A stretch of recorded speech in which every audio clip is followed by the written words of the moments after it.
It is late and I still have to wash my hair, as you can tell.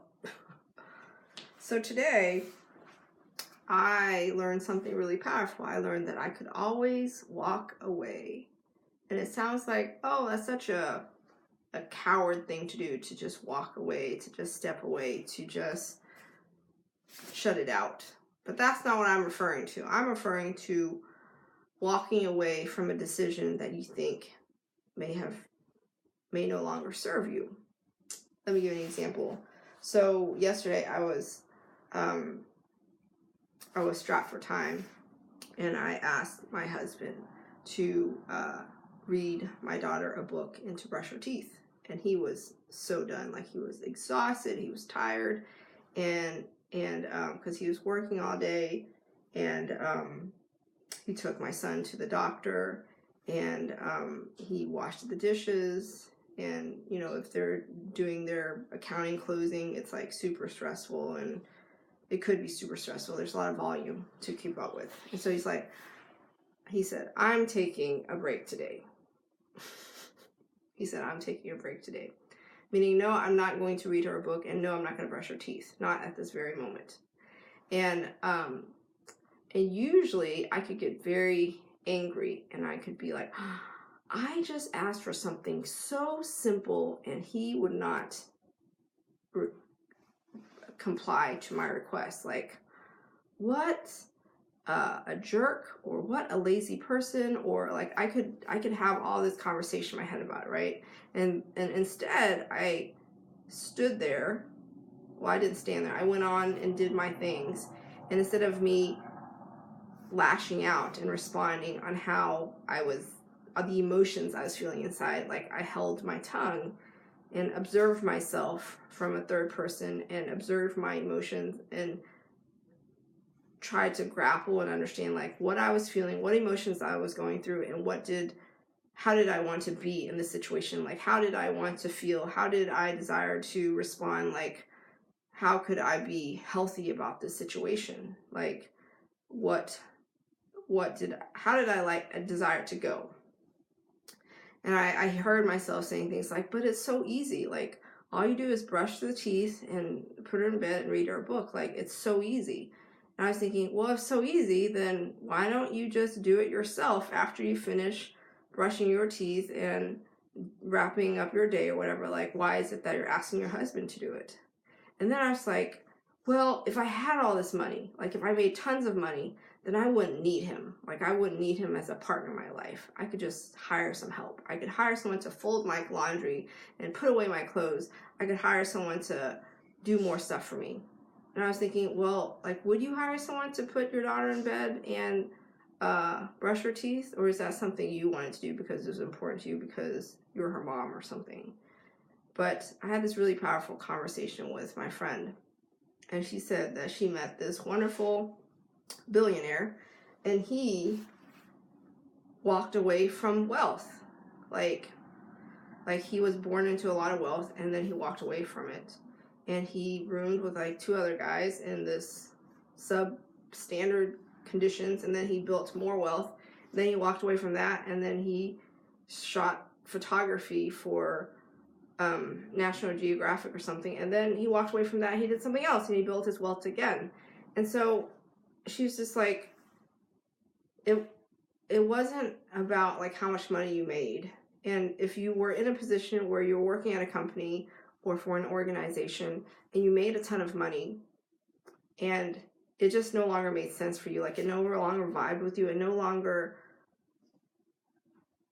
gave you life fulfillment or purpose or whatever it is that is important for you in your job, then know and trust that you have the judgment and the power and the choice and the free will to walk away and step away from it. Because you could always have money be your shackles and your chain and your ball, or you could simply walk away from it. And money provides many things, but it might not provide everything you think it might. And she said that, and I thought about it, and I realized like there's so many options like that in our life where we could choose to walk away. We could realize that if there was a thought that we had that we didn't approve of, that we could rethink those thoughts. We can walk away from the old thoughts and create new ones. Like if we were a 2-year-old Ava and you're bawling your eyes out, you're banging on the door and you're crying and you're upset about something, you can continue to be in that emotion, or you could move on to something else after you feel like you processed and dealt with those emotions. Like there was this mom who, her daughter was upset about something, and then her mom helped her through and said, good, feel what you feel and process what you feel. And then now do you still desire to be in this emotional state, or would you like to do what the other kids are doing? They're playing in the pool, they're having a lot of fun. And she goes over there and she's just like, play with me or something like that. And then her mom was like, well, honey catches more flies, so maybe if you ask nicely, then they might want to play with you, and she was really a good life coach for her daughter.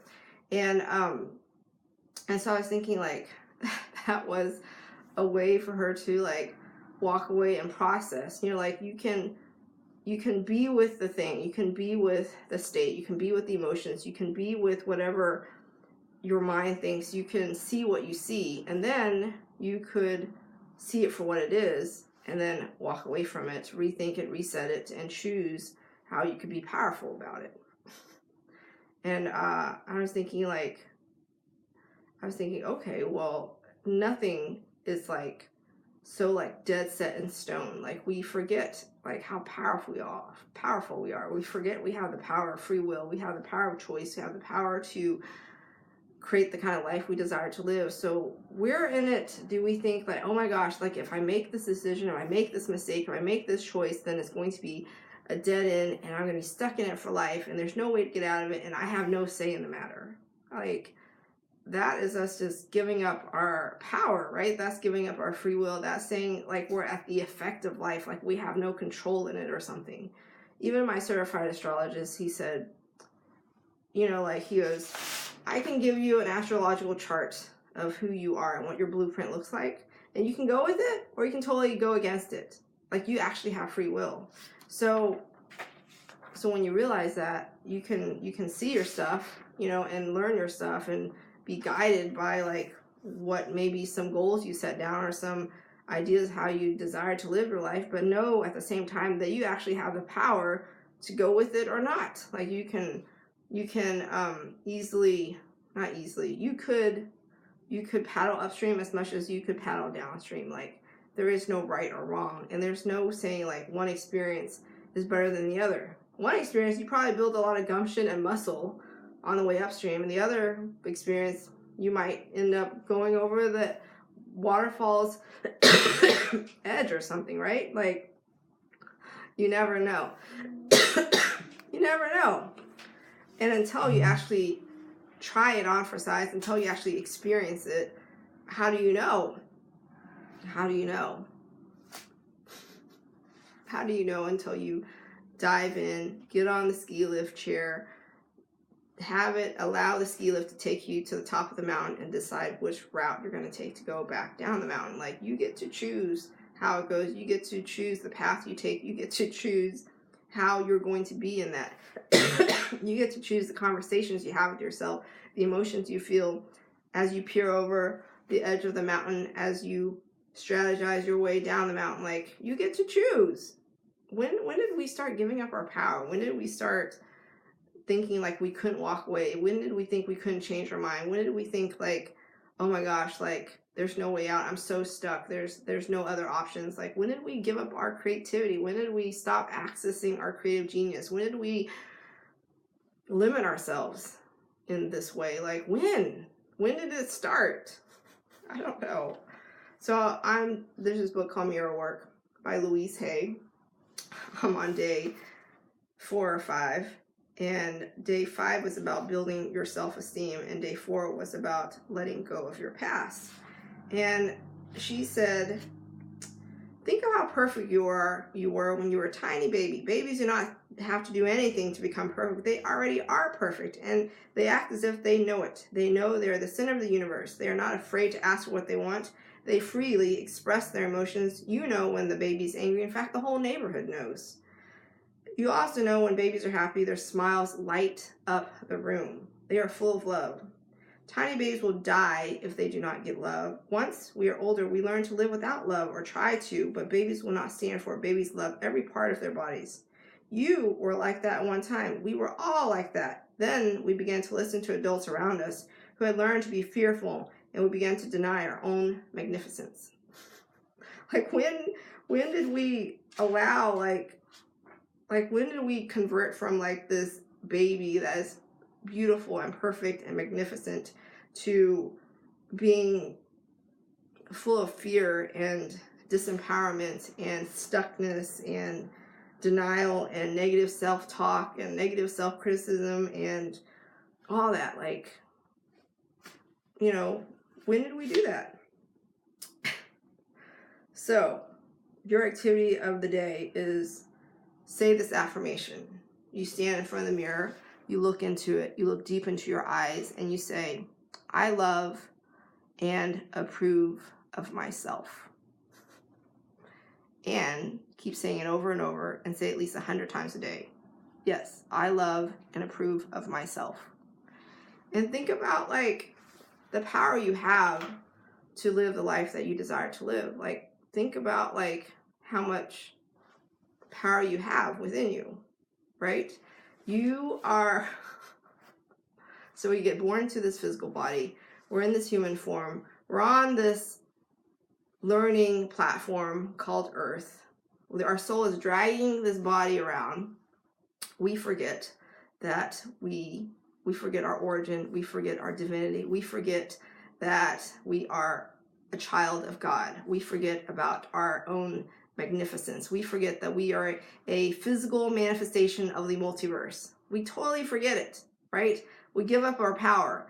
And then when we are tested, when the time comes and you get to choose and live the kind of life you desire to live, you're like, I don't know how to do it. I just know that this is how I've been living it and I'm not happy about it. I'm not fulfilled. I'm not living a meaningful life. I'm not, there's something missing, right? And until you remember or until you come to the realization that you are magnificent, you are divine, you are a child of God, you are a manifestation of the multiverse, is when you start truly owning your life and really taking back the reins and realizing, okay, well, if I'm not thrilled about how I'm living my life now, then how could I powerfully choose to be the person I desire to be? How could I powerfully create the experience I'd like to create for this life I have right now, in this human form, in this lifetime, on this planet? How? How would I do it? Well, if you do not know how to do it, if you don't even know where to start, then that is where hiring a life coach comes in. That is what I do for a living. I'm a life coach. When I had and when I hired, I have a life coach in my life. When I hired a life coach into my life is when I realized, wow, like everything in my life could shift, from my conversations with my husband to my relationship to my husband, from my conversations with my mom, from the triggers that would trigger me before and my typical emotional response and dialogue and chatter about things. Like I have complete empowerment over those things now because I actually now have access and harness the power I truly possess. And that's why I became a life coach, so that I can help others do the same thing, for others to access their true divinity and to access who they truly are, to live a deeply fulfilling, profoundly meaningful, soul elevated, incredibly abundant, total freedom life. Like that's what I do. That's what I do for a living. So while that sounds great and you would love to have access to that and you don't have any idea how to begin or where to start, then reach out to me and we can have coffee, we can have lunch, we can have dinner if you're in the Dallas local area. If you're not, we can talk virtually on Zoom or on FaceTime or the phone or whatever strikes your fancy, and we can see if we're a good match. And if anything I've learned in this last year or two is we are capable of so much. You have so much power and divinity and magnificence within you. The only thing is, we might not realize that we are that. We deny it. We have this veil of forgetfulness, and if you don't own it, if you don't access it, then you're kind of at the effect of life. And I've learned that once we finally decide, and we finally said enough is enough, and we finally own our true divinity, our true magnificence, our true power of who we truly are, is when we really start to come alive, and we start living, and we start experiencing our life in a way that is aligned with our soul's expansion, our soul's growth, our soul's message and purpose. It's not until you embrace it and live into it and see it with the help of a life coach, is when you start really living a life that you've actually created for yourself. This evening I was brainstorming with my husband, and I was being really creative about like my next steps in my career and the things I could do, the options I could be open to. And it was so neat to not have a conversation with my husband where I was defensive or judgmental or short-sighted or closed-minded or triggered. Like before, whenever I had a conversation with my husband, there was like so much distraction. And today, when I was sitting and talking to him, I realized that my intention and me providing a space for him and me providing the space for myself to just have very open conversations about the possibility of the next steps in my life, and being really open-minded and being a coachable learning student, and one without a lot of preconceived notions and judgment and chatter and triggers and all that stuff, was energizing and empowering and really enlightening and creative and really neat. It was a very rewarding experience. So try it on for size. Try setting the intention before you go into any conversation with someone you care about, or one that you care to have a powerful conversation with. Try setting the intention that you are going to provide a space, the arena, for them to fully say what they desire to say, and say it in the way that they would be fully expressed, and for you to listen fully without interruption, without judgment, without preempting, without anything. Just listen fully and then respond from your heart and your soul, and to say what there is to say and see what the conversation looks like. You will be floored, I promise you. You can send me a message and thank me later. So it is late. It's time for me to go wash my hair. I bid you adieu. I send you love, light, profound clarity, and infinite possibility to create the life that you desire to live, that is aligned with your soul's expansion and growth. Here's you living a soul elevated life, sending you lots of love, and I will see you tomorrow.